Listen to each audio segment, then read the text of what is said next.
Muy buenas noches a todos. Hoy día estamos 22 de junio, son las 7:08 de la noche y vamos a compartir el libro de Apocalipsis, capítulo 3. Recordando siempre que la palabra Apocalipsis no significa destrucción, significa revelación, lo que Dios revela a sus hijos por medio de Jesús a Juan y a los profetas, ¿sí?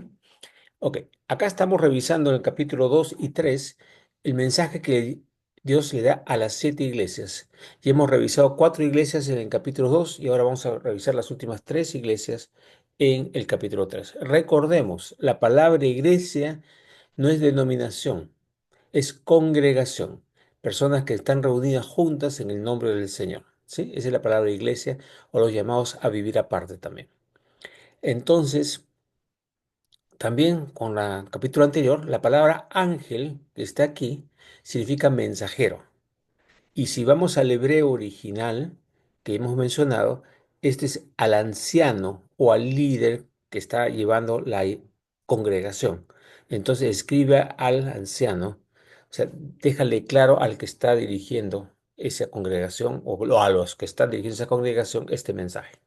Entonces vamos a ver, escribe al ángel de la iglesia en Sardes, el que tiene los 7 espíritus de Dios y las 7 estrellas, dice esto. Eso de los 7 espíritus y las 7 estrellas lo voy a explicar en un siguiente capítulo con mucho detalle. Ok, ahorita no vamos a explicar eso de ahí, como lo repito, va a ser explicado con mucho detalle después. Le dice, yo conozco tus obras, que tienes nombre de que vives y estás muerto. Yo conozco. Acordamos siempre, la palabra conocer significa, no es saber, es tener una relación íntima, o sea, estar realmente sabe qué hacemos nosotros. El Señor está muy consciente de nuestra realidad, muy consciente de lo que pensamos, muy consciente de nuestro corazón, ¿no? Entonces yo conozco tus obras, aunque a mí no me metes cuentos, en otras palabras en castellano corriente. Que tienes nombre de que vives y estás muerto. En otras palabras, esto es un show lo que estás dando para el mundo, cuando en realidad no es así. O sea, no podemos engañar a Dios.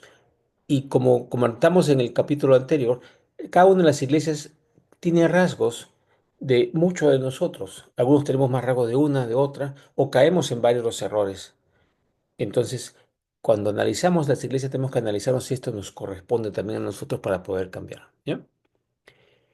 Entonces dice, estás muerto. ¿Estás muerto qué significa que te vas al infierno? No. Esta palabra muerto significa que no tienes la vida que yo, o sea, esa vida plena que yo quiero darte, ¿ya? Sé vigilante. En otras palabras, está atento. Guarda, que la palabra es mirar atentamente. Y afirma las otras cosas que están para morir, porque no he hallado tus obras perfectas delante de Dios. El que está hablando es Jesús, pero está hablando ahora de Dios él mismo y de su Padre. Afirma las otras cosas que están para morir. Por eso dice, sé vigilante, mira bien, estate atento en dónde estás fallando. Y esa es una cosa muy fuerte para todos nosotros. ¿En qué fallamos? ¿Para qué? Para que no vaya de mal en peor. O sea, es como estar muriendo, ¿no? Una enfermedad, ¿no? Se vuelve terminal y cada vez perdemos más fuerza, no tenemos capacidad para una cosa y para otra. Entonces, en vez de dejar que esa enfermedad prosiga, hay que estar atentos para poder pararla, ¿ya? Y afirma, o sea, pon salvaguardas, pon barreras para impedir que eso suceda, ¿no? Porque no he hallado tus obras perfectas delante de Dios. En otras palabras es, yo te estoy viendo. Como ser humano nos podemos equivocar, ¿ok? Pero Dios está diciendo, esto no solamente es un error, esto es mucho más. Estás cayendo y cayendo. Entonces, no dejemos que eso ocurra en nuestra vida. 3. Acuérdate pues de lo que has recibido y oído y guárdalo y arrepiente. En otras palabras es, toda la palabra que has recibido a lo largo de los años, todo el ejemplo que has visto en tu vida, en la vida de tu familia, en la vida de otras personas, de pastores, de lo que sea. Acuérdate, o sea, en otras palabras, revisa lo que ha pasado. Cuando es un hombre de negocio, ¿qué hacemos nosotros? Vemos, esta persona tuvo éxito con este método, esta persona tuvo fallas con este método, entonces revisamos, acordamos. En esta palabra, acuérdate es, pon atento a eso, ¿no? Lo que has recibido. Ahora, en este caso es, lo que has recibido es no solamente las cosas positivas de la palabra, sino también los malos ejemplos o los malos resultados que han venido por no seguir la palabra o por seguir otros caminos. ¿Ok? Ok, entonces, teniendo eso, dice, acuérdate pues de lo que has recibido y oído y guárdalo. Guardarlo no significa meterlo en un cajón. Guardarlo es examinarlo atentamente. La palabra guardar es estar atento, vigilante, ¿sí? Cuando se usa la palabra guardar. Y arrepiéntete significa deja de seguir esas cosas, cambia por completo. Sé libre, ¿no? Dice, pues, si no velas, y velar estar atento cuando hay una circunstancia de la oscuridad. Velar casi siempre es cuando uno es en las vigilias de la noche, ¿no? Cuando está a la oscuridad donde puede venir el peligro, que te roben, que te asalten los animales, etcétera. Pues si no velas, vendré sobre ti como ladrón y no sabrás a qué hora vendré sobre ti. Sencillamente el Señor está advirtiendo que si seguimos sin hacer cambios, vamos a tener pérdidas y vamos a perder cosas importantes en nuestra vida. Y eso no es culpa de Dios, ni Dios queriendo castigarnos, sino es culpa de nosotros por no querer cambiar y avanzar a donde realmente debemos avanzar, ¿no? Cuatro. Pero tienes unas pocas personas en Sardis que no han manchado sus vestiduras y andarán conmigo en vestiduras blancas porque son dignas. Nuevamente, en algunas cosas fallamos, en otras no. ¿Y por qué son dignas? Porque su corazón es recto delante del Señor. Errores vamos a cometer, pero es en qué estamos persiguiendo la línea del Señor, ¿no? Buscando estar en ese camino. ¿Quién es digno? Número uno, solamente los que hemos recibido a Cristo como Salvador. Y como Salvador y como Señor. Si lo has recibido como Salvador, pero no como Señor, no lo estás siguiendo. Entonces, si bien somos salvos, no estamos viéndolos como la guía que es para nuestra vida, ¿no? Cinco, el que venciere será vestido de vestiduras blancas y no borraré su nombre del libro de la vida y confesaré su nombre delante de mi Padre y delante de sus ángeles. El que tiene oído, oiga lo que el Espíritu dice a las iglesias. El que venciere. Vamos, el primero que ha vencido, y la declaración es Jesús. ¿Por qué? Porque Él murió y resucitó por nosotros. Cuando nosotros lo aceptamos a Él, tomamos esa victoria y somos salvos por medio de Él.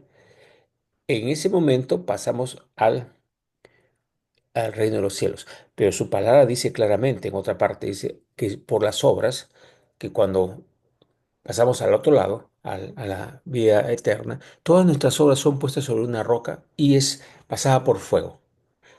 Nuestras obras pueden ser oro, plata, piedras preciosas, madera, heno y hojarasca. Si es madera, heno o hojarasca, el fuego las quema y no queda nada. Lo que sea piedra preciosa, lo que sea oros, lo que sea, ¿no?, joyas, eso dura para la eternidad. Y dice, si la obra de uno no quedare nada, será salvo, pero como por fuego. O sea, oliendo no adecuadamente, ¿no? Me imagino. Entonces, el que venciere, y nuevamente la única forma de vencer es a través de Cristo, será vestido y no borraré su nombre del libro de la vida.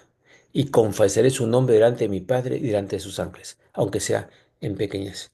Por supuesto, no queremos ir al otro lado avergonzados, ¿no? Queremos ir en la gloria del Señor, porque si os lo seguimos, recibimos bendiciones aquí y allá. Eso está en Marcos. Recibiréis 100 veces más en esta vida y de vida eterna, ¿no? Son las dos cosas que el Señor nos ha prometido. No solamente para la vida eterna, no solamente para acá, para ambas.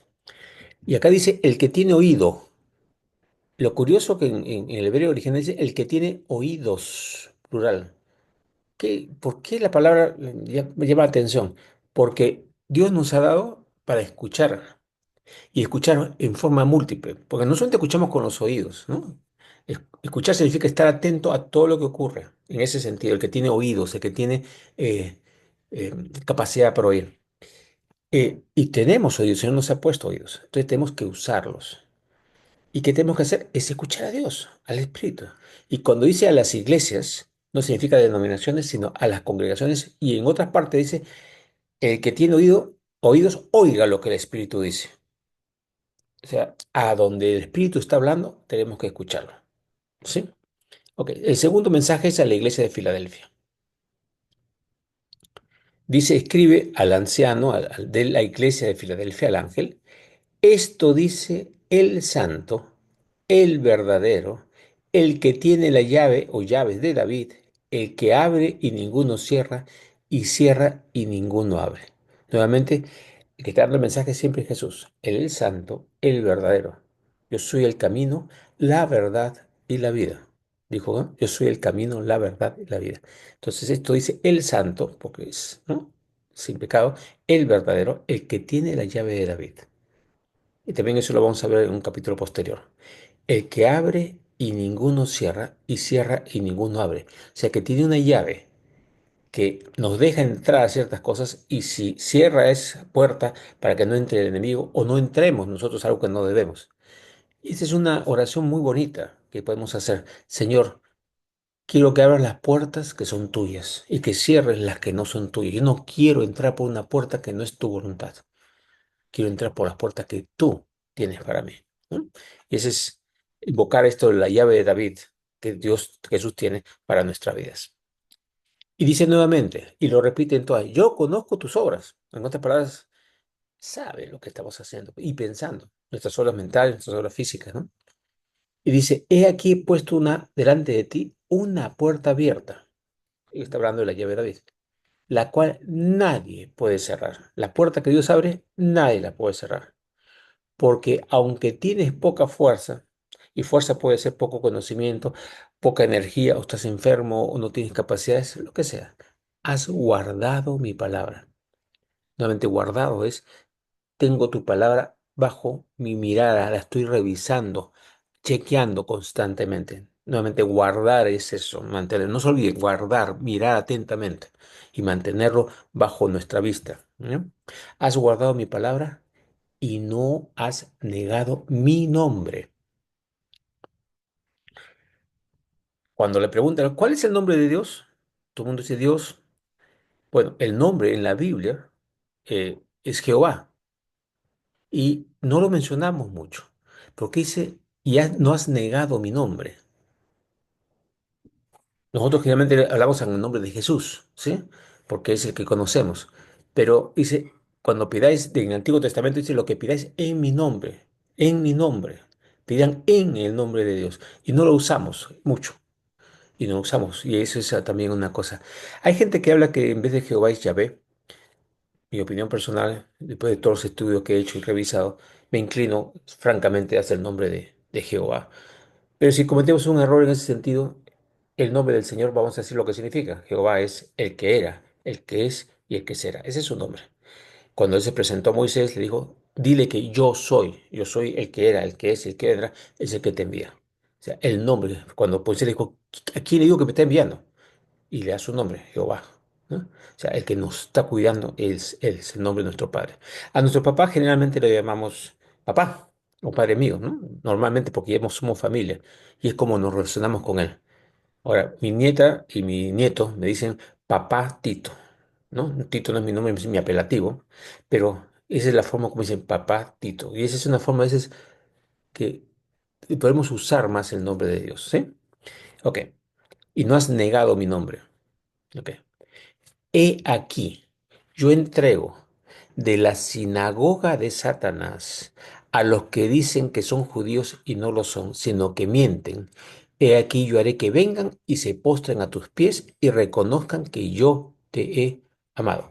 La iglesia de Filadelfia, fíjense, es la más débil, la que no tiene tanta fuerza, pero tiene un corazón correcto. ¿Y qué dice? Yo entrego de la sinagoga de Satanás. Todo el mundo piensa sinagoga, le suena como, oh, los sinagogas son los judíos, entonces los judíos son de Satanás. No. La palabra sinagoga, que han traducido como sinagoga, en realidad lo que dice es la asamblea, el grupo de reunión ¿no? de Satanás. ¿Por qué lo tradujeron como sinagoga? Porque está hablando de judíos. Entonces usaron esa palabra, pero es la congregación de Satanás. No es sinagoga en estricto la palabra original, ¿eh? Entonces, los que se reúnen con Satanás o tienen asambleas o son de un grupo o son seguidores de Satanás de alguna forma, dice, yo entrego de la sinagoga de Satanás a los que se dicen ser judíos. O sea, a los que son del diablo, pero que dicen que sí son judíos, que ellos siguen la ley. O sea, gente que está mintiendo, ¿no? Y no lo son, sino que mienten. O sea, a esas personas que están haciendo, dice, yo los voy a entregar y yo haré que vengan y se postren a sus pies. O sea, yo voy a hacer algo tan impresionante que esa gente de ahí van a arrodillarse delante de ustedes, así con su pequeñez, así con lo poco que ustedes se ven, que lo poco que lo mira la gente, que no les dan valor. Ustedes son tan valiosos, tan fuertes, que yo voy a poner a ese grupo, que son los, ¿no? A vuestros pies, a vuestros pies, postrándose. La palabra postrarse es reconocer una autoridad, o sea, ponerse para reconocer la autoridad. Me dejo entender. Y que reconozcan que yo te he amado, que se den cuenta de que así como eres, que no pareces mucho, yo te amo y te valoro muchísimo por tu corazón. ¿Sí? ¿Qué cosa es el Señor cómo nos ama a pesar de todo lo que podemos hacer negativo? Pero cuando estamos sintonizados, ese es como nos mira como Filadelfia. Tenemos que realmente buscar eso. Es precioso. El Señor nos está poniendo a nuestros pies para que nos reconozcan. Mira, para que nos reconozcan. ¿Que nos reconozcan qué? Que Dios nos ama. ¿Cuál es el puesto más importante del mundo después de Dios? Su familia, sus hijos, pues, sus herederos, herederos y coherederos con Cristo. ¿Ok? 10. Por cuanto has guardado la palabra de mi paciencia, o en otra traducción, guardado con paciencia mi palabra, yo también te guardaré de la hora de la prueba que ha de venir sobre el mundo entero para probar a los que moran sobre la tierra. En otra traducción no dice hora de la prueba, sino a la tiempo de tribulación. A la palabra que usan en el original, tribulación. Te guardaré del tiempo de tribulación que ha de venir sobre el mundo entero para probar a los que moran en la tierra. ¿Ya? Ok. Y acá este es un versículo que dice, va a haber tribulación, pero yo te voy a guardar, te voy a cuidar durante ese tiempo. Ok. Si ya el Señor nos lleva al cielo, no nos está guardando la tribulación, ya nos llevó. Te guarda cuando estás en peligro. O sea, guardar también es un policía. Cuando un policía está guardando, está observando la situación en el sitio para que nadie robe, nadie mate, nadie haga daño a la gente. O sea, Dios te guarda cuando estás en una situación de peligro. Pero si ya no estás en la situación de peligro, ya no tiene que guardarte porque ya te llevó. Guardar significa no es esconder nuevamente, es estar atento, ¿ya? Entonces, mucha gente se refiere que esta es una demostración de que vamos a estar al menos un tiempo durante la tribulación con Dios guardándonos. Eso vamos a entrar en otro momento a explicar con más detalle en otras clases que no son de aquí, ¿ya? Te guardaré la prueba, una prueba que ha de venir sobre el mundo entero. No dice una prueba en una zona, dice sobre el mundo entero. Cuando leemos la historia, hay una guerra en un sitio, pero en otro sitio no hay, ¿no? Hay un terremoto en un sitio, en otro sitio no hay. Pero está hablando de la hora de prueba que va a venir sobre el mundo entero. Cuando Jesús habla sobre eso, y las profecías hablan sobre eso, están hablando sobre el periodo final antes del regreso de Cristo. Y ese es el periodo de tribulación, por si acaso, de eso se está refiriendo. Para probar a los que moran sobre la tierra. ¿Para probar qué cosa es? Para mostrarles a la gente y zamaquear para que puedan ver cuál es la verdad, ¿no? Ok. 11. He aquí, yo vengo pronto. Retén lo que tienes para que ninguno tome tu corona. ¿Qué cosa tenemos que retener? Retén lo que tienes. ¿Podemos decir la plata? Tenemos que retener nuestro llamado, la palabra de Dios en nuestra vida y hacer lo que Dios nos ha pedido que hagamos. Jesús le dijo a sus apóstoles justo antes de partir, ya cuando había resucitado en sus momentos finales, id y haced discípulos de todas las naciones. ¿Qué cosa es el llamado? Ser discípulos. ¿Y qué es un discípulo? Aquel que está llevando la palabra. La está estudiando, la está incorporando a su vida, la está viviendo y la está transmitiendo. Entonces, retén lo que tienes. ¿Qué es lo que tenemos? Es nuestro llamado. Nuestra salvación, obviamente que no la vamos a perder, pero es nuestro llamado. O sea, no dejemos lo que Dios nos está pidiendo que hagamos. ¿Sí? Retén lo que tienes para que ninguno tome tu corona. Si estamos haciendo lo que el Señor nos dice, Él dice que nos va a dar coronas de premio. ¿Ya? Entonces, si no estamos haciendo lo que está diciendo, hay ciertas coronas que no las vamos a recibir. Y la verdad es que no creo que nadie no quiera recibir esas coronas, porque esas coronas son bendiciones y cosas especiales que Dios tiene para nosotros. Imagínense, si cuando alguien nos regala, algo, qué lindo que nos regala esto, lo que nos va a regalar Dios para cada uno de nosotros es no tiene paralelo, ¿cierto? Entonces, retén lo que tienes para que ninguno tome tu corona. Y ojo, ¿qué tenía Filadelfia? Su llamamiento, ¿qué era? Seguían al Señor con un corazón adecuado. Y guardó la palabra de mi paciencia o con paciencia mi palabra. ¿Sí? Está guardando su palabra y al guardarla nuevamente, guardar su palabra la leo, no solamente la entiendo, sino la ejecuto, la hago. ¿Sí? Es por eso tenemos un llamamiento. Ok. Al que venciere, dice, yo lo haré columna en el templo de mi Dios y nunca más saldrá de allí y escribiré sobre él el nombre de mi Dios y el nombre de la ciudad de mi Dios, la nueva Jerusalén, la cual desciende del cielo de mi Dios y mi nombre nuevo. El que tiene oídos, oiga lo que el Espíritu dice a las iglesias. Ok, en este versículo, el 13 lo repiten todas las iglesias, ya lo hemos visto una y otra vez, o sea que no es nada nuevo. Y vamos a ver el 12 nada más. Al que venciere, nuevamente, ¿quién es el que venciere? Cada uno de nosotros, porque hemos entrado en el reino y estamos inscritos. Yo lo haré columna en el templo de mi Dios. Este pedazo de aquí, columna del templo de mi Dios y nunca más saldré de allí, eh, tiene un sentido de qué tan valiosos somos. Columna significa alguien que sostiene al templo, ¿no? O sea, algo importante, no algo banal, algo superficial, no, algo importante. Si yo lo haré parte importante en el templo de mi Dios, ¿sí? Y nunca más saldrá de allí. Según otras palabras, no es que vamos a estar presos, sino no vamos a salir de ser el templo de Dios. Y acuérdense, cuando decimos templo, pensamos siempre en un local, ¿no? ¿Y qué somos nosotros que nos estamos viendo por todas partes? Nosotros somos el templo de Dios actualmente. Porque, ¿no? Dice, somos templo del Espíritu Santo. Entonces nos movemos, somos el templo. O sea, somos y nunca saldremos de ahí. Bueno, es como decir, ya pertenecemos al templo y nunca vamos a ser parte, dejar de ser parte del templo. A eso se refiere, ¿ya? Y dice más, y escribiré sobre él el nombre de mi Dios. En otra versión dice mi nuevo nombre. Está hablando Jesús. El nombre de mi Dios y dice mi nuevo nombre. Ahora, cuando lees eso, mi nuevo nombre, pero Jesús, bueno, su nombre es Yeshua, que es el que sigue el Altísimo, ¿no?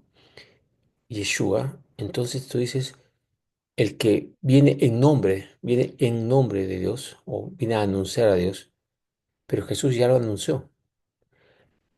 Abraham lo cambió de Abraham, de Abraham a Abraham. A Sara la cambió de Sarai a Sara. A Jacob lo cambió de Jacob a Israel.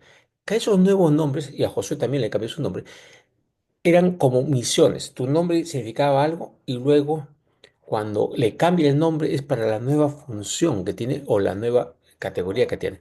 Entonces, cuando ves en esa otra versión más antigua, dice mi nuevo nombre. O sea, como ya no soy el que vino y salvó, pero ahora mi misión es más todavía como rey. No sabemos cuál va a ser. No sabemos cómo va a ser. Y dice también el nombre de la ciudad de mi Dios, la Nueva Jerusalén. Si ya no se va a llamar Jerusalén, ¿cómo se va a llamar? No lo sabemos. Eso quiere decir que va a hacer cosas nuevas. ¿Ya? Y mi nombre nuevo, como dice acá, mi nombre nuevo. Jesús está hablando de mi nombre nuevo, o sea, va a tener un nombre nuevo. Y cuando hemos leído, ¿se acuerdan de la piedrita? En esa perita blanca que nos va a dar, va a estar un nombre que solamente él y nosotros vamos a conocer.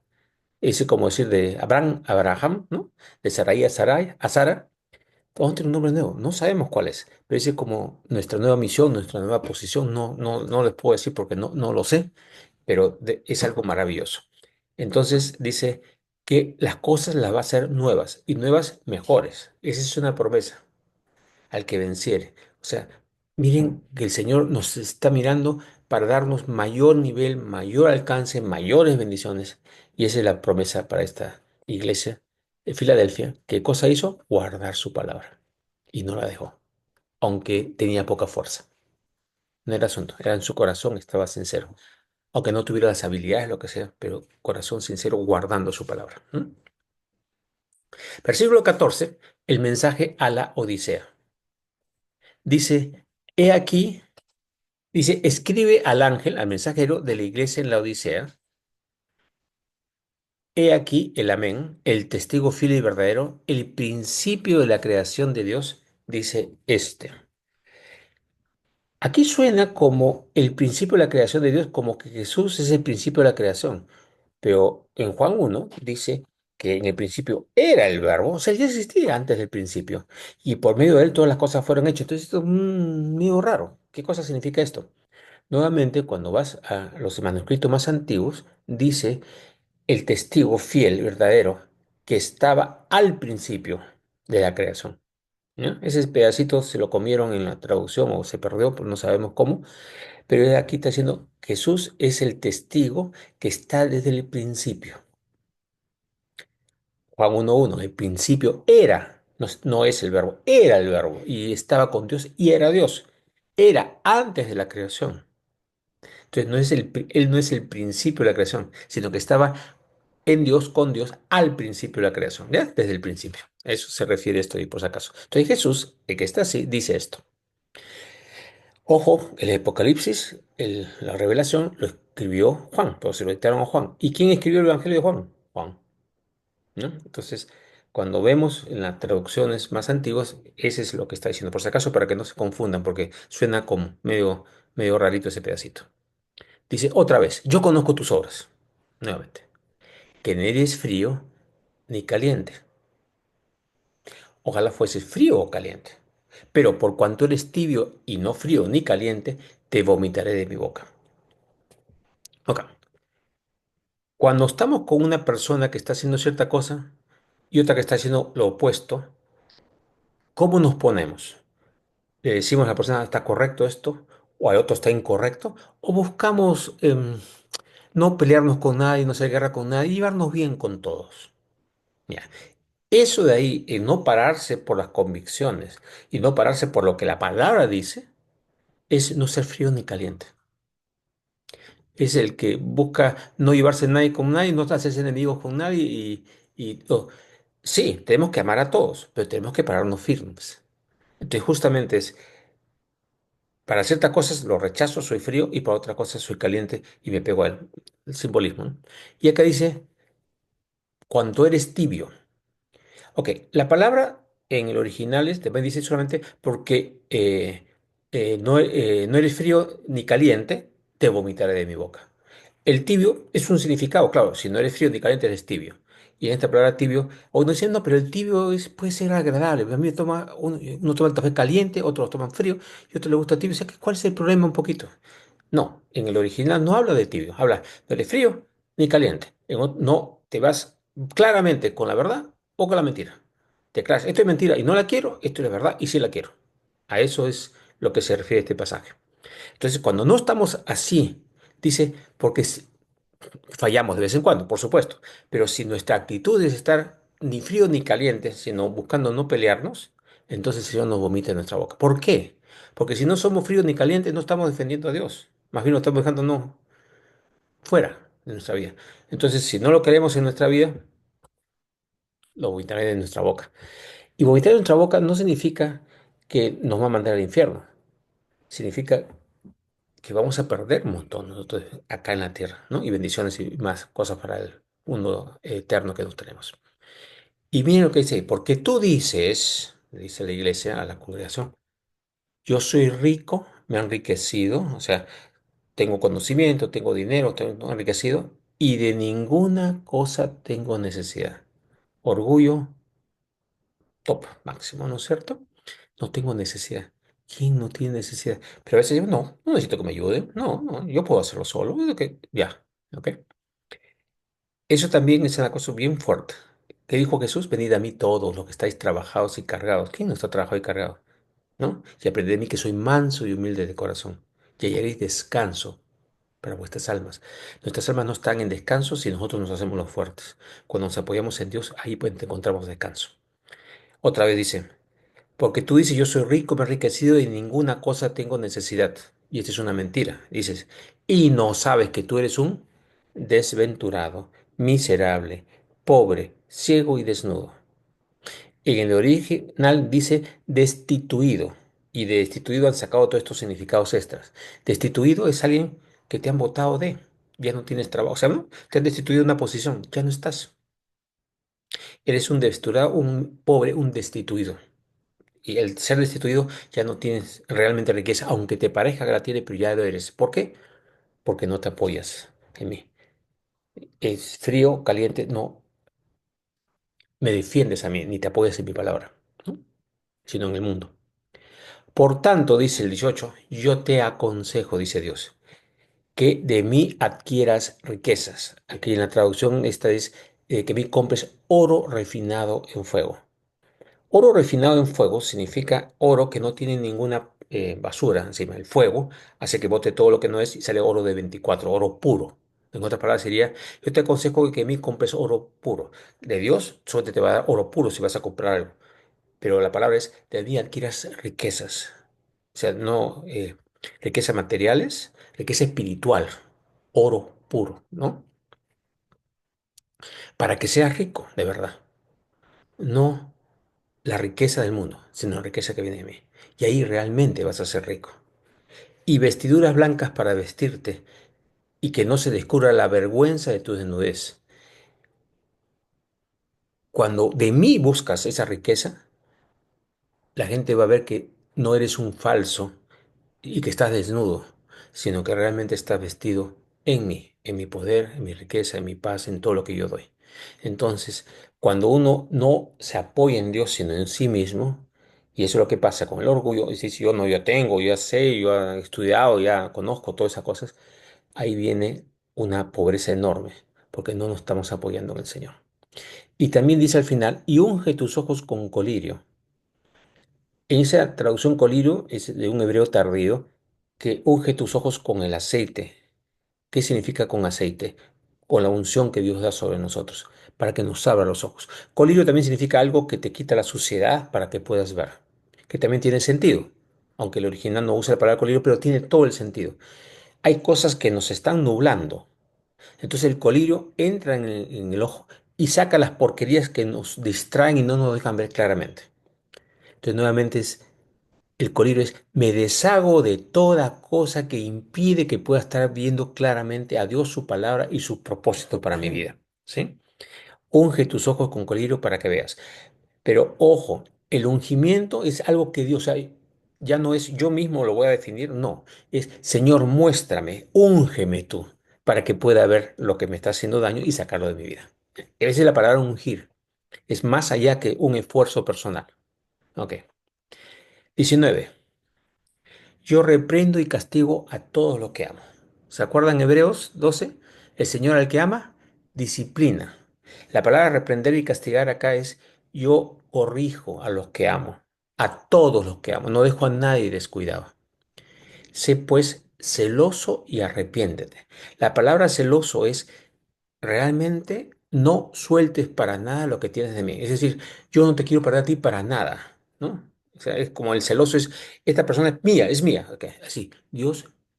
Quiere que nos vemos a cada uno. Dios es mío, pero como Dios es tan grande, alcanza para todo el mundo. Entonces, celoso es en mi relación, que no hay ningún problema con que llegues a otra persona en relación con Dios porque no te quita absolutamente nada a ti, ¿no es cierto? Pero esa es la actitud, esa misma actitud cuando uno tiene celos por alguien que quiere o por una cosa que quiere, esa es la misma actitud que dice, ten esa actitud conmigo y arrepiéntete. ¿Qué cosa es arrepentirse? Es dejar de hacer lo que uno estaba haciendo mal y cambiar a lo que sí quiere Dios que hagas, ¿no? Ok. Y acá es uno de mis versículos favoritos, que es de Apocalipsis, capítulo 3 versículo 20. Dice, he aquí, está hablando Jesús, yo estoy a la puerta. Estoy llamando, cloc, cloc, cloc. Si alguno oye mi voz y abre la puerta, entraré a él y cenaré con él y él conmigo. Ok. Entonces, otra vez, esto es voluntario. Dios toca la puerta, no te fuerza. Pero si dices, Dios me está tocando, Señor, entra. O acá dice, y cenaré con él y él conmigo. Ese pedazo también no está en los manuscritos antiguos, sino en los posteriores. Pero no hay problema, porque lo que está diciendo, si Dios entra a vivir contigo, ¿qué va a hacer? Va a intimar contigo. ¿Y qué momentos eran los más especiales? ¿A quién invitabas tú a la cena, por ejemplo, a la Pascua, a los judíos? ¿A quién invitaban? A su familia cercana, a los que son suyos. Entonces también entra Dios y esa palabra cenar contigo es, eres parte de su familia más íntima. Ese significaría eso, que no está en el original, pero se correlaciona perfectamente, porque Dios quiere eso, esa intimidad con nosotros. Entonces, ¿para qué toca la puerta? Para que lo dejemos entrar en todos los aspectos de nuestra vida, para ser uno con Él. Esa intimidad es lo que Él quiere. Voluntaria, voluntaria. Pero si Dios nos ama así como nos ama, ¿por qué le vamos a cerrar alguna parte de nuestra vida? ¿Cuál es el sentido? No, en esto yo puedo solo, ¿no? A veces hay personas, a veces, no, no, no, acá no me ayudes porque yo sé hacerlo solo. Muchas veces pasa esas cosas. Y otros están pidiendo ayuda todo el tiempo. Eso, hay que encontrar el balance, el equilibrio. Muy bien. Versículo 21. Y esta es una promesa increíble. Al que venciere. Nuevamente, ¿quién vence? Los que hemos recibido a Cristo como Señor y Salvador y estamos en Él, ¿no? Le daré que se siente conmigo en mi trono, así como yo he vencido y me he sentado con mi Padre en su trono. El que tiene oído, oiga lo que el Espíritu dice a las iglesias. Nuevamente, se han visto que en cada uno de las iglesias menciona esto mismo, el que tiene oídos, oiga lo que el Espíritu dice. O sea, no dejen de escuchar esta palabra. No se te la escucharan ahorita, sino revísenla, escúchenla, vívanla, entiéndanla, incorpórenla, ¿no? Grábenla. Ok, y escúchenla nuevamente. Y esta palabra oiga, por si acaso que no lo he explicado, la traducción oiga es como escuchar en un momento, pero en el original es un tiempo continuo. Manténganse oyendo, sería la mejor traducción. Así que, pero mira lo que dice que quiere que nos sentemos con Él en su trono. Ahora, es un trono gigantesco para que entremos toda la iglesia, bueno, pero no importa. Ahora, no sabemos si dice en el trono a su costado o en el trono en su regazo, como estar íntimo. No interesa, la cosa es que vamos a estar sentados con Él en el trono. ¿Qué significa eso? ¿Cuál es el lugar más importante en un reino? ¿Dónde se sienta el rey? En el trono. Y Él nos está invitando a sentarnos en su trono para que rijamos con Él, para que gobernemos con Él, como está prometido por el milenio. Pero esto no es solamente para el milenio. Él está hablando esto, sentarse con Dios en su trono, con su Padre, ocurre después del milenio, cuando ven el juicio ante el gran trono blanco, que es después de que se destruye toda la creación y se vuelve a crear, y hay un nuevo cielo y una nueva tierra, ahí hay un juicio por obras, que es el final, y ahí estamos, como dice la palabra, juzgando ángeles junto con Jesús. ¿Por qué?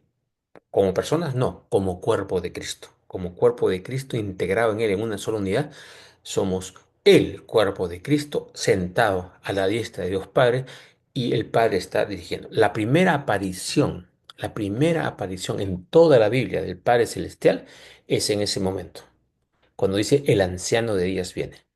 Todas las otras, no hay ninguna otra aparición, porque Jesús dijo, al Padre no lo ha visto nadie, solamente yo. Y por eso uno de sus discípulos dice, muéstranos al Padre. Y Jesús le dice, ¿no sabes que el Padre y yo uno somos?